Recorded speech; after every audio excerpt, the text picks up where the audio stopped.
Welcome to the Biz Doctor Podcast, my love letter to business owners the world over. I'm your host, Lauren Goldstein, award-winning business consultant and advisor fondly nicknamed the Biz Doctor by my clients. I help business owners who are burning the candle at both ends diagnose what is actually keeping them buried in the day-to-day busy work, and then formulate a treatment plan to adjust their business and team to fit them, so they can take a breath and a vacation and have more fun making a bigger impact than ever. So grab your favorite beverage and your earbuds, and let's dive into our latest episode.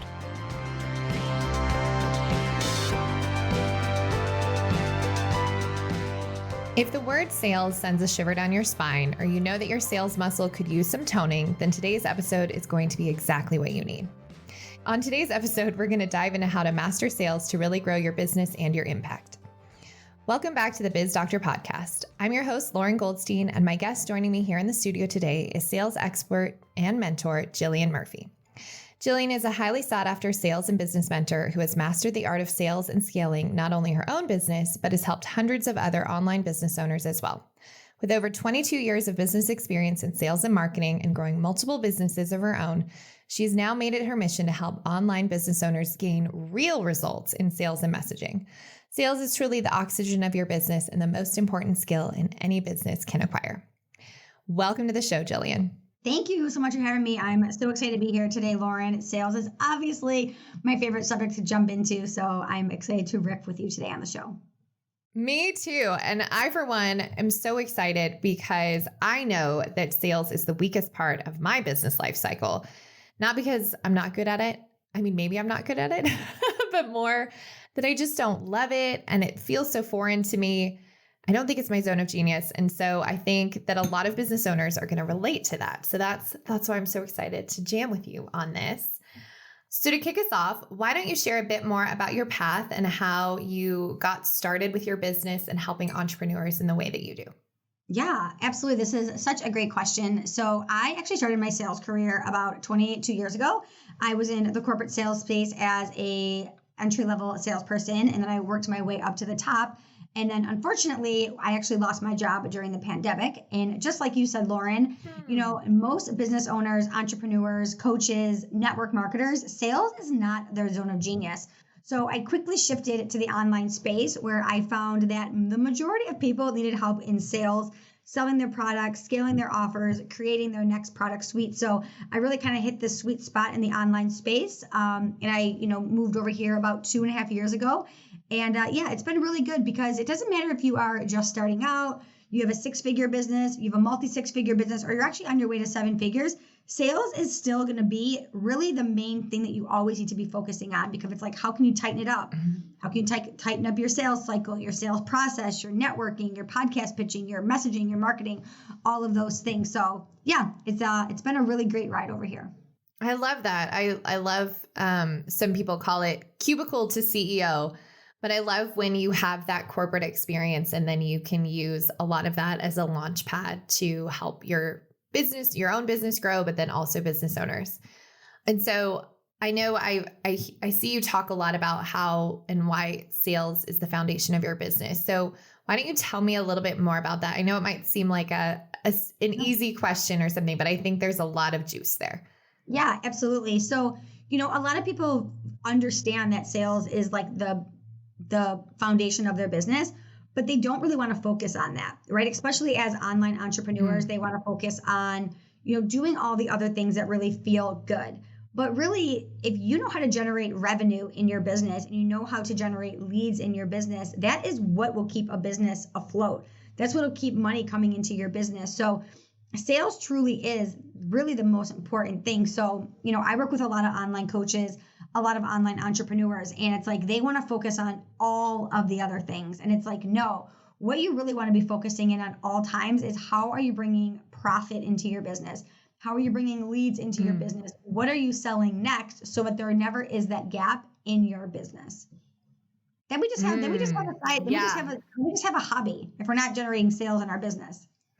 Yeah, well, I think there's definitely a couple things I want to dive into there. The first is the revenue cliff. So that's something I look at with my clients when we do a diagnostic is where does your customer journey end? And is there something we can fill? So I love that you talked about that. But I want to dive a little bit more into the hobby, because I do think there is a difference between having a lifestyle business versus a legacy business. Mm-hmm. And so I'd love for you to share your expertise about hobby, business, lifestyle versus legacy. Yeah. So I think that even when it comes to sales, it's like anybody can generate business tomorrow, right? It's like I can help you make $100, $1,000, six figures, whatever it is. But how are you really setting up your business to consistently bring in more revenue? How are you setting up your business for sustainability? What is that vision really going to look like? And again, I'm going to go back to online coaches, right? A lot of coaches are in this mindset of like, what am I going to sell tomorrow? What's the next thing I'm going to launch? What's the next offer that I'm going to do? And it's like, let's really look at like, what is this business going to look like in a year from now or 2 years from now, or really set you up for success so that you're building a business of legacy, you're building a brand, you're building profitability. You're not just selling for the next sale. Because if you're always just selling for the next sale, you're always chasing money, you're always chasing dollars, you're always chasing clients. And that's like shitty energy to be into. Sorry, I don't know if I can swear on your podcast.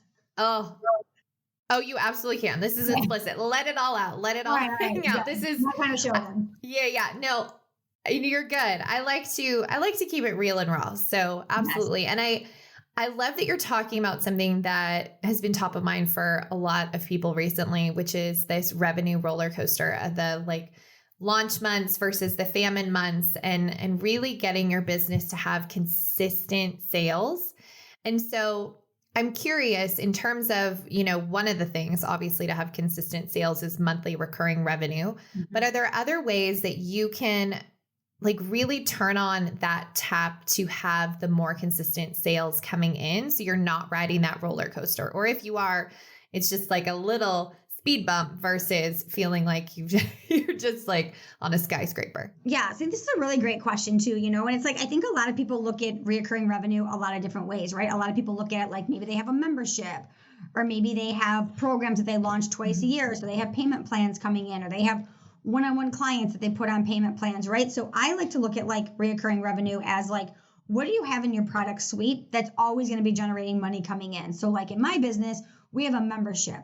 So that's always going to be generating money coming in, regardless if I have people on payment plans. Because while payment plans are nice for reoccurring revenue, you still have to go out and sell more people on payment plans, right? So it's like, even that's more of like a legacy product suite versus like one-on-one clients on a 3-month payment plan. That has a short shelf life, when you think about monthly reoccurring revenue. So I like things like, subscriptions, memberships, longer term programs, right? Like 6 and 12 month programs. The majority of the things in my world are all like 6 and 12 months. So then it's building out that cash flow. And then like for me, what I look for even like with my clients is like, what is your, usually like what I call like, what is your close threshold, right? So if you know that it takes you 3 months to close a client from the time they start following you to the time that you usually close them, then you have a sales cycle of about 3 months. Well, if you know that you have people coming off on payment plans or programs ending or offers ending, you should also know that you have new people kind of coming into the funnel at all times so that like, hey, this is going to end, or this is going to end, or this is going to end, right? So like, just for an example, I run 2 masterminds, and they're all, one of them is 6 months long and one of them is a year long. So I know that I have about a 2-month time for people to come into my world and buy. So I know like people are going to start falling off at the end of 6 months. 2 months before that, I have to start, feeding the funnel in air quotes. So it's like really knowing your data is going to be important versus just like kind of throwing spaghetti against the wall and launching whatever and not really knowing what your sales cycle is. So what I'm hearing is something that, I'm continually on my soapbox about, which is building a proactive versus a reactive business. Because if you don't know your sales cycle, you're not sure, what your revenue, cash flow, et cetera, looks like, then you're going to be consistently in the Gary V hustle mode is what I'm hearing. Yeah, absolutely. Yeah. Interesting. Okay. So in terms of sales and community, I know that you have a really thriving community. So most people who are listening to this podcast are service-based entrepreneurs. So a community could be great for them, maybe not. But Why don't you tell us the pros, cons, potholes, etc. of building a community? Because I know for me, I've always felt a little overwhelmed by having a community. Mm-hmm. So I'd love to hear more about what your experience has been with a community. Yeah. So one, I encourage all of my entrepreneurs, coaches, online providers really to start with a community, because when you have a community, one, you have people to go to for market research. You have people to go to when you have something new that you're selling, right? Like it's really your people. And when you build a community, like those are the people that are going to be like your ride or dies. And you don't need a lot of people. You just need the right people to be raving fans. So then those raving fans bring other raving fans into your world. So that I think is something that's also really important, is so often we're trying to bring more people and more people and more people in there. But because my community, for an example, is thriving, they treat it like their community. So they treat my coffee chats like their coffee chats. They treat my podcast like their podcast. They treat my content like their content. So then it starts to just bring on as a compound effect of other people doing it. That's why community is so key. Then also thinking about is like, what is the culture of your community, right? So it's like, what does your community stand for? What is the movement behind it, right? So the more that you can really talk about your community, what it stands for, all of those things, that's also what's really going to set you kind of apart from everybody else that's doing the same thing. Now I kind of want to play devil's advocate here. Yeah, of course. Because I am what's the word? An elder millennial. So Yeah, I'm a 80s baby. So I grew up without technology, so I'm a little technophobic, but I also am very tech savvy. So what about for entrepreneurs or business owners that feel really resistant to having a Facebook community or managing a community? Because a lot of times I see communities start, but then they just become graveyards of like disengagement. So how do you know if a community is right for you? I know you said you should start with a community, and I love all of those golden nuggets because I think they're spot on. But how do you know if a community is right for your business? Well, I love that you said about a Facebook community, because I think that a lot of people feel that in order to have a community, they have to have a Facebook group. And one of the things that I learned from one of my mentors, Lauren Schwartz, always said is the container doesn't make the community. So your community could be the people that listen to your podcast. Your community could be the people that follow you on your Instagram stories. Your community could be the people that like read your blog, right? So just because you have a Facebook community or a Facebook group doesn't always mean that you have a community, because there's a lot of Facebook groups out there that are not a community. And then there's a lot of people who have followers that aren't communities. So there's a very big difference between followers and a community. So I'm sure you guys have all been in Facebook groups, for an example, where you see the same person talking all the time, right? Like they're sharing their program, they're sharing their products. It's like, try my lipstick, share my leggings. What's your favorite food of the day, right? That's a Facebook group. That's not people creating a community. But like, for an example, if you were to go to my Facebook group, which is Selling Tips for Entrepreneurs, I'm going to plug it. You will see that I very rarely am in my Facebook group. The community keeps my Facebook group talking. They're posting, they're talking, they're asking questions. So you want to cultivate the community, because if I had to drive the Facebook group, I don't have time for that. If I had to post in my Facebook group every day, I don't have time for that. So you want to cultivate the community from the beginning and have them treat it like it's their own. This is the flip side of it. A lot of entrepreneurs have a hard time building community because they don't want other people sharing inside of their group. So if you were to go into my Facebook group today, like I'm in mid-launch right now. I'm launching a mastermind right now. If you went into my Facebook group right now, oh my gosh, other people are sharing their offers. Other people are sharing their freebies. Other people are sharing whatever they have going on. So I have like a massively abundant mindset because it's my community page, where a lot of people, especially in the beginning, they have a hard time building community because they do want to make it all about them. And you can't have a community that's all about you, because that's not a community. Oh, I love everything you're saying. I feel like that was such a good perspective shift about community, because I do know that a lot of business owners, when they think of doing something, the first thought is, how much is this going to add to my plate, or who can I get to do this? And so I know when it comes to this, that's really important. So I love that. And you said something earlier about raving fans. So how are you creating raving fans? Because I think that there is something super important in that. Yeah. So really the way that you create raving fans is really the way that you sell is you make it all about them.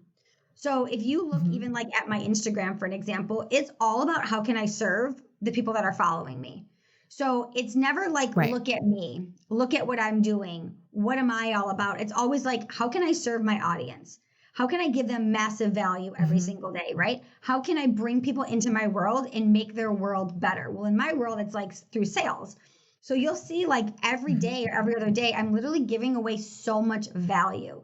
Well, because of that, people are coming in, then they're binging my free content, they're getting wins, and they're coming back, right?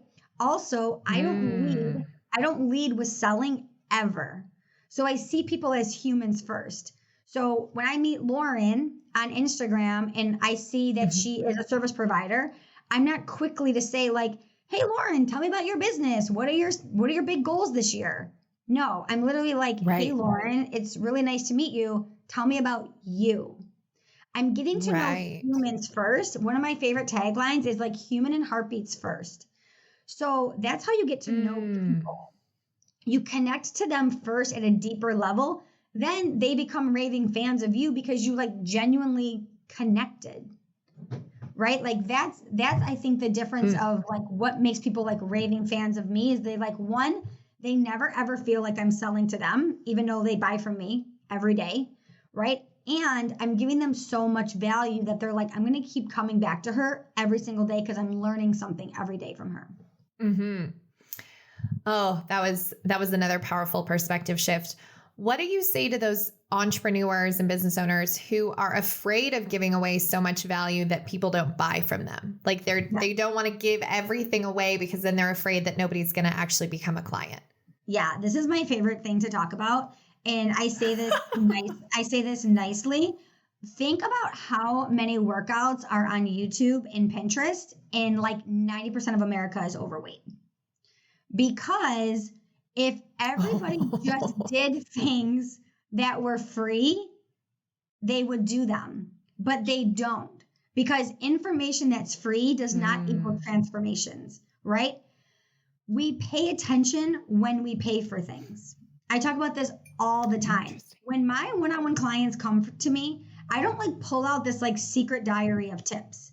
They're literally getting the same shit that I coach on in my podcast, in my master classes, and in my content. The difference is they're actually paying attention, they're actually integrating, and they're actually accountable. You could literally build a multiple six-figure business off of my podcast alone, hands down. You could build a multiple six-figure business off of my content alone if you did it. I have one piece of content. It's one of my favorite pieces of content. And it was how I got on over 300 podcasts last year. And I literally broke it down step by step. 300? I was on over 300 podcasts last year, 307 podcasts last year. And I broke it down step by step. I broke it down. I was like, this is what I did. This is how I reached out. These are the groups I went to. Like I broke it down crazy. Okay. Like hundreds of people saved this post. How many people out of those hundreds of people that saved it do you think got on 50 podcasts? Maybe even 30 podcasts. Right. Probably not very many because they're not actually going back and doing it. Think about how many things we save in our phone. Like, I'm going to save this ab workout, or I'm going to save this booty workout. And like, we never go back to it, right? You guys, we all do it. Give your stuff away for free. It's called value in advance. Give it away for free. Don't be afraid of it. And it's the thing. If you give it away for free and then they go and do it and they get a win, they're going to be like, wow, this really works. So think about the people. Let's just use that same piece of content for an example. Let's say somebody did go and they followed my podcast framework to a T. Okay. Then they were like, I got on a podcast. They're going to come back tomorrow and binge my second piece of content. Or they're going to be like, Jill, now I'm getting on all these podcasts, right? So let people win from your free content. It'll change your life. Oh, that's so good. That's such a good point. I've never heard that analogy before about exercise videos, but that landed for me. And I'm sure it landed So true. for a lot of other Yeah. people. Yeah, my trainer does not do anything different. My trainer does not do anything different with me at the gym than I could get on YouTube. The difference is I'm paying her 3 times a week. Yeah, absolutely. It's the difference. So in terms of paying, this is actually a good segue. What do you say to people who are concerned that either their prices are too high or too low, or they're doing the dance of like, how do I price my services? What do you say to people that are struggling with that? Yeah, I think that pricing is such a personal thing. I think it really comes down to one, I'm not a woo-woo person at all, but I think your pricing, one, has to feel good for you energetically, right? If you want to sell something for $5,000 and you're like, that just doesn't feel good for me, don't charge $5,000 for it. Charge $2,500 and work your way up to $5,000, right? Like, don't go based off what the internet is saying. Go off of like what energetically feels good to you. Also, know that your prices are going to change over time. As you get more experience, you get more clients, you get more people under your belt, like all of those things are going to change over time.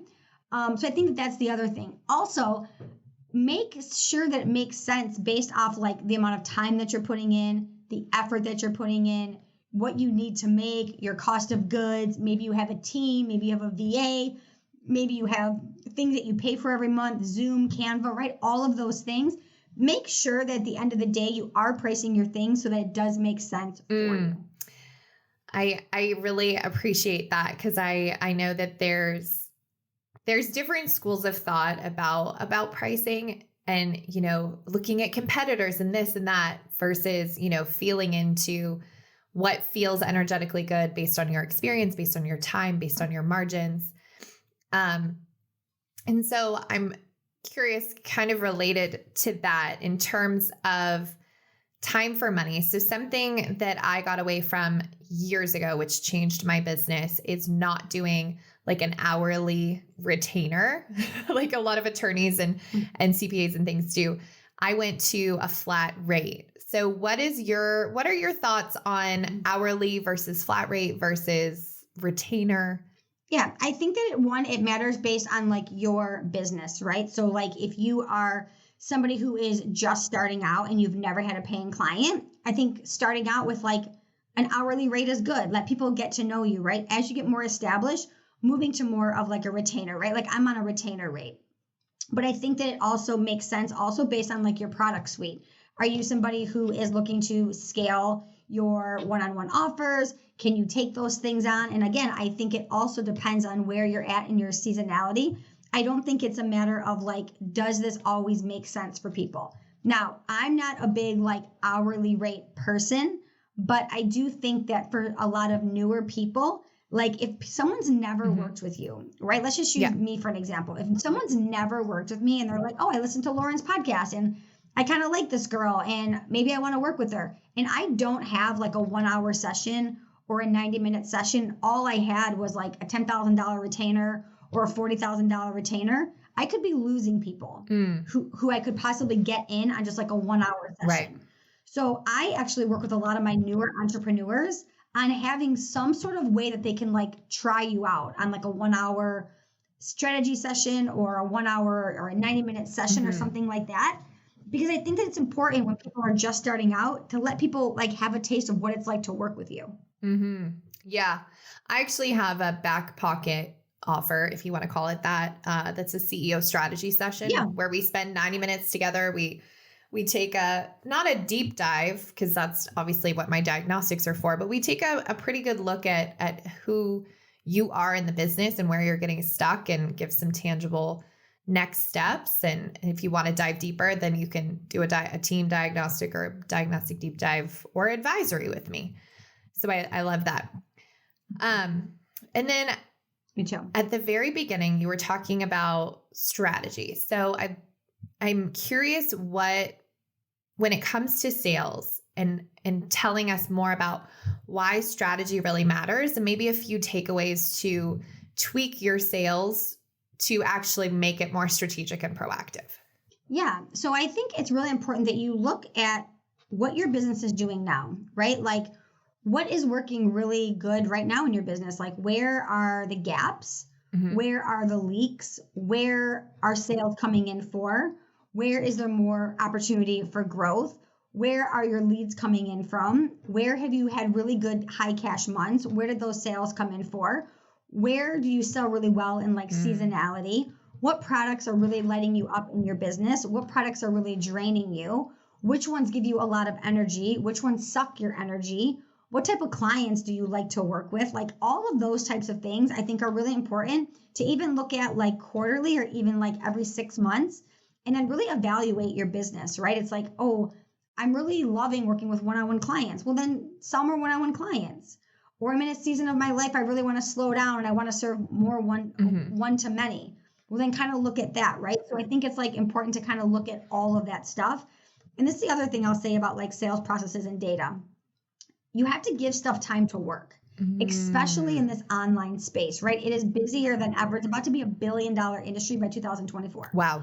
Like you have to give stuff time to work. So if you're, quoted that from Dean Graziosi, by the way. So if you are selling something and it's not selling week 1 or week 2 or week 3 or week 10, keep doing it. Keep selling it. Because Lauren's selling, Jill's selling, Mike's selling, Tom's selling, Rebecca's selling, right? Like we're inundated with information right now. So it's like you got to keep selling for a long enough time to see if it works. But on the flip side, if you've been doing something for 6 months or a year and it's not working, it's also time to look at that analytically and say like, why isn't this working anymore? That last point I think is really great about giving it time to like, actually you've put the recipe together, you've put it in the oven, let it actually get fully baked. But then I think that there's also something to be said for not being a mile wide and an inch deep with offerings, but rather being a mile deep and an inch wide and not trying to be everything to everyone, but really focusing on a few core things that are going to help you get momentum and impact. Would you agree? Yeah, absolutely. I just had Melissa Hunault on my podcast. I don't know if you follow Melissa Hunault. She's phenomenal. Her and I are in a mastermind together. And we just had this conversation on the podcast. And she has a program called the LinkedIn Academy. And her first launch 3 years ago was $1,200. And she just had $1 million launch last month. And I said to her, $1 million launch last month. And I said to her, what do you think your secret of success is in the last 3 years? And she said, I'll tell you exactly what my secret to success is. I've sold the LinkedIn Academy. That's all. That's what I've done. Like I haven't tried to do 78 different things. I've tweaked the LinkedIn Academy. I've changed like the messaging a little bit, or, maybe it's been different ad spends or converting or things like that. But like, just like you said, she's gone big on one thing deep. And it's like, that's what you want to do. Just like I only have a couple core offers. I have like a secret menu. I always say kind of like In-N-Out Burger. Like, I have this like secret offer that nobody knows about. But at the end of the day, like I'm known for a couple core things in my business, where I think so often people are trying to sell 78 different things and they're wondering why they're not getting momentum. It's like she didn't just have $1 million launch out of the gate. It went here to here to here to here to here. And she studied it and she looked at it and she studied it and she looked at it. So it's like really asking yourself, are you giving yourself time? She talked about the fact that she did a webinar one time 91 times. Wow. The same webinar 91 times and just kept doing it over and over and tweaking it and checking it in the analytics. So it's like, you don't always have to create new. Just take what you're doing and making it better and better and better and better. I love that. I also think there's also something to be said for how can I say this? When you're a service-based business owner or a coach or, an online business owner, there's this tendency to sometimes do the one-to-one versus the one-to-many, or even the programs that allow you to make money while you sleep. I know I resisted it a lot because I was like, well, operations and teams, it's so dynamic. It's like, I want to be in it, but there are certain things that I did over and over and over again. And so creating, whether it's a webinar or a course or a mini series or something that you can sell to as an add-on, or as a bonus when somebody signs on, I think is also really helpful for creating that momentum and not having to always be selling the one-to-one. Mm-hmm. Yeah, no, I think that is important too, because there's going to come a time that one-on-one coaching, regardless of even how much you charge for it, is going to not be scalable. Mm-hmm. Yes. Well, I know I could talk about this forever because this is so fascinating to me, but I want to start to wrap us up. But before I do, tell us a little bit more about how our listeners can further connect with you, or if they want to work with you, follow you, etc. Where can they find you? Yeah, absolutely. So I have a podcast as well. It's called the Sales and Social Podcast. Come over, check it out. Lauren was also on my podcast. So come over and check out our episode. It was one of my favorite episodes. We jammed out on all things, systems, automations, all the things. And then follow me over at Instagram at the Jillian Murphy. Come over, slide into my DMs and say hello. I love that. And you also have a membership, right? That people can bump into. I do. Okay. Do you want to tell us a little bit about that? Yep.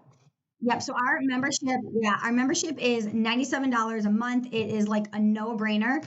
Every single month I teach a live training in there on every single thing you could possibly want. Sales, messaging, marketing, pricing, sales processes, how to build an engaged community. We have over 20 hours of sales in there. And then I also go live once a month and do like hot seat coaching. So you just submit your questions and I answer any of that. And then we also have like over 150 entrepreneurs. So it's a great place to network, share your offers, and be in community. So I always say it's like my no-brainer offer. I truly believe that every single entrepreneur should be in there. I love that. I think we can all get better at sales and community. Just it's like iron sharpening iron. So I know we've covered a lot. Absolutely. But are there any last nuggets or pieces of advice that you want to share with our listeners that we didn't cover that you're going to be like, oh, I should have shared that before we wrap up?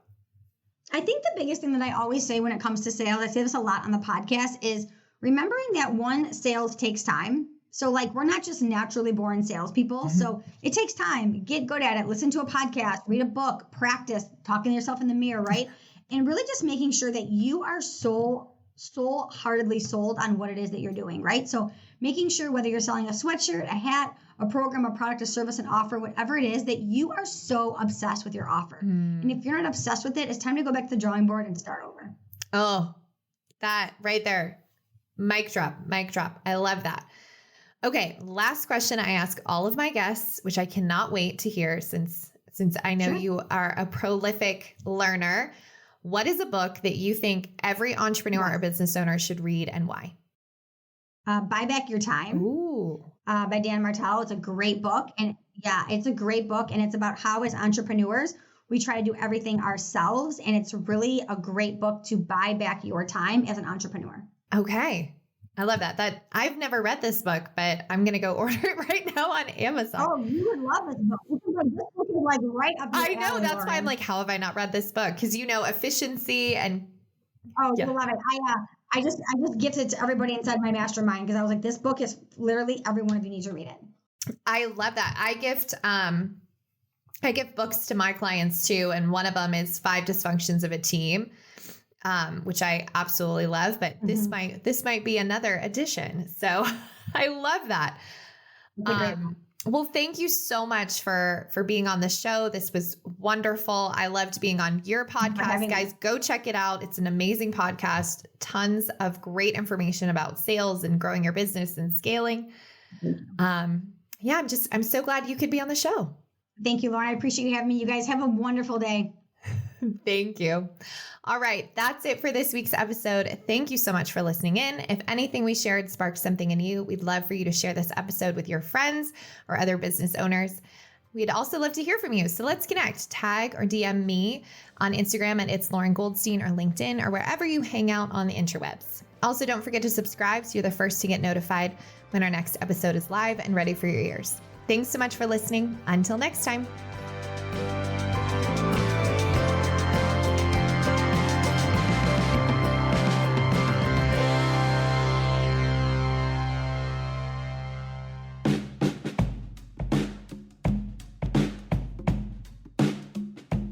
Listening to the Biz Doctor Podcast.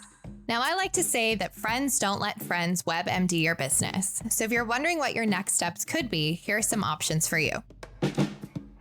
No matter what, head to the show notes or to my website, goldenkeypartnership.com, for some impactful resources to support you getting out from under your business.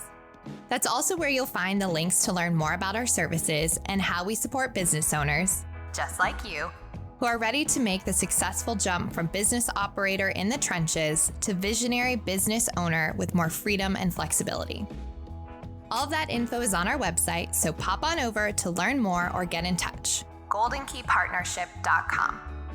Finally, if you love the Biz Doctor podcast, I'd be so grateful if you would share it with your friends and network and give us a 5-star rating or review wherever you listen to your podcast.